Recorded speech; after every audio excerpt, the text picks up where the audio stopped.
Experts say more than 4 years after they declared a national emergency, the issue remains urgent. Joining us now, Dr. Erica Lee, a psychologist at Boston Children's Hospital. Always great to see you, Doctor. Hey, Dr. Lee, it's great to see you. Happy Monday. So you remember in 2021, a couple of years ago, when the American Academy of Child and Adolescent Psychiatry, the American Academy of Pediatrics, and the Children's Hospital Association all made that announcement. So how do they describe the situation now? Here we are, 4 years later?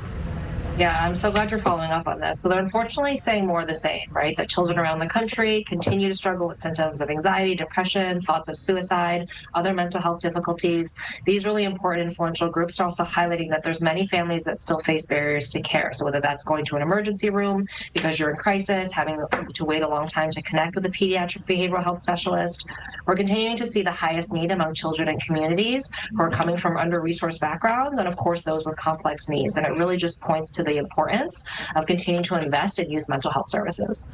Doctor, how do we compare to the rest of the country?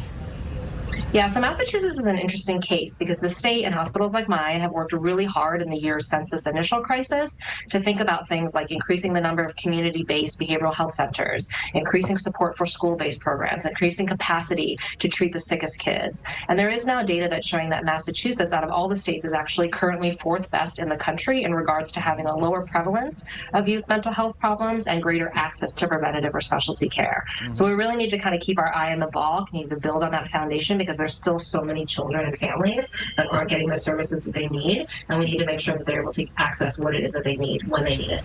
So obviously that's encouraging, but what if a child does need help with anxiety or depression? Who should their parents call first? Great question again. So many families feel most comfortable going right to their pediatricians because these are the experts who've known your child for a long time. And the Massachusetts also has some really great resources if you need something immediately. So there's something called the Massachusetts Behavioral Health Helpline. And this was designed directly in response to the behavioral health crisis in 2021 to address just the kinds of needs we're talking about. So families can call, you can text, you can chat with a trained clinician or peer specialist 24/7, 365 days a year, and they will help connect you to supports in your community. And what's really nice about the Massachusetts helpline is that you can call for yourself. You can also call for a family member or a loved one. They can give you resources. You can also talk to them when you're in crisis. And then, of course, I always remind families that 988, dialing 988, just like 911, that's our suicide and crisis lifeline. You can also call, chat, or text them at any time to talk to someone trained if your child is having thoughts of suicide. Always a great reminder, and always great to talk with you, Dr. Lee. Thank you so much. We appreciate it. Thank you.